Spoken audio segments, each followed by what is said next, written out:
Passport finish passport. আমি ফিনল্যান্ডের নাগরিক। ফিনল্যান্ডের নাগরিকত্ব নিয়ে এই ভিডিওতে কথা হবে যে ফিনল্যান্ডের নাগরিকত্ব পাওয়া সামনে আরো কঠিন হচ্ছে। তো কেন কঠিন হচ্ছে, কিভাবে কঠিন হচ্ছে এই বিষয়ে আলোচনা করব। ফিনল্যান্ডের নাগরিকত্ব পাওয়াটা আসলে সহজ ছিল, অনেক সহজ ছিল ইউরোপের অন্যান্য দেশের তুলনায়। সো ফিনিশ সরকার এটা কঠিন থেকে কঠিনতর করছে। অনেক বিদেশি ফিনল্যান্ডে চলে আসছে, তো তা চাচ্ছে যে নাগরিকত্ব পাওয়াটা যাতে এত সহজ না হয়। এর আগে একটা রুলস এসেছে যেটা আমি বলেছিলাম যে 8 বছর থাকতে হবে ফিনল্যান্ডে, প্লাস টেস্টের এক্সাম দিতে হবে। সো 2023 শেষের দিকে একটা প্রপোজাল ছিল, আমার ভিডিওতে আমি বলেছিলাম যে ফিনিশ সিটিজেনশিপ টেস্ট ফিনল্যান্ডে ইন্ট্রোডিউস করা হবে। সেটা এখনো ইন্ট্রোডিউস করা হয় নাই। 2023 শেষের দিকে ওইটা একটা প্রপোজাল আসছিল। 2025 ফেব্রুয়ারিতে সেটা ড্রাফট আকারে সংসদে জমা দিয়েছে এক্সপার্টরা, যে সিটিজেনশিপ টেস্টে কি কি থাকবে, সিটিজেনশিপ টেস্টটা কেন এবং কিভাবে কি কি ধরনের প্রশ্ন থাকতে পারে, সব ডিটেলস এটা ড্রাফট আকারে জমা দিয়েছে। এবং এই বছরের সেটা সংসদ ভবনে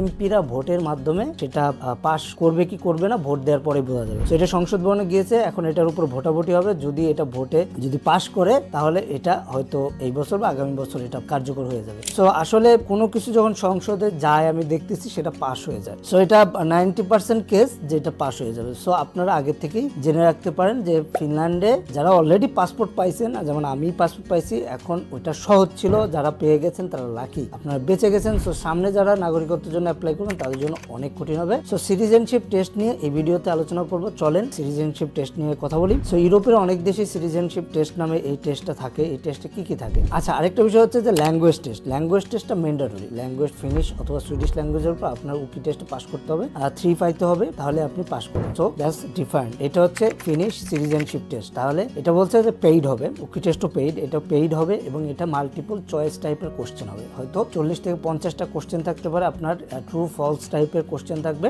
সো আপনাদের যদি আপনি পাস করেন তাহলে আপনি সিটিজেনশিপ টেস্ট পাস করবেন। কিন্তু এরপরেও কথা আছে যে এই টেস্টে কি কি থাকতে পারে। এই টেস্টে আপনার ফিনল্যান্ডের ইতিহাস জানতে হবে, ফিনল্যান্ডের কালচার, ফিনল্যান্ডের লাইফ স্টাইল, ফিনল্যান্ডের ল, রুলস রেগুলেশন, আপনি যদি জায়গাতে চলাচল করেন কিভাবে চলাচল করতে হবে, আপনার হিউম্যান রাইট ল জানতে হবে। সো মোটামুটি ফিনল্যান্ড সম্পর্কে যা যা আছে সবই আপনার জানতে হবে। বেসিক আপনার ধারণা থাকতে হবে। ফিনিশ মিডিয়া ফলো করতে হবে, ফিনিশ নিউজ গুলা ফলো করতে হবে, ফিনিশটা কি বলতেছে, কি হচ্ছে বর্তমানে ফিনল্যান্ডে, সব ফলো করতে হবে। এবং এগুলাই আপনার সিটিজেনশিপ টেস্টে মাল্টিপল চয়েস কোশ্চেন আকারে আসবে। এখন আপনি যদি এটা পাস করেন, এরপরে আপনার যেটা হইতে পারে, এটাও প্রপোজালে আছে, ড্রাফটে আছে, যে আপনার একটা 1-to-1 ইন্টারভিউ হইতে পারে। তার মানে আপনি উকি টেস্টে পাস করছেন, তারপরেও আপনার যখন ফাইনাল যখন একটা অ্যাপ্লিকেশন করবেন তখন হয়তো ওরা আপনার একটা ইন্টারভিউ নিবে এবং ওখানে যদি দেখে যে আপনি ল্যাঙ্গুয়েজে ভালো না, আপনাকে হয়তো এলিজিবল নাও দিতে পারে, আপনাকে হয়তো সিটিজেনশিপ নাও দিতে পারে। আপনাকে ফিনল্যান্ড সম্পর্কে প্রশ্ন করতে পারে, আপনাকে হয়তো ভাষার বিষয়েও আপনার হয়তো আপনার সাথে কথা বলে ওরা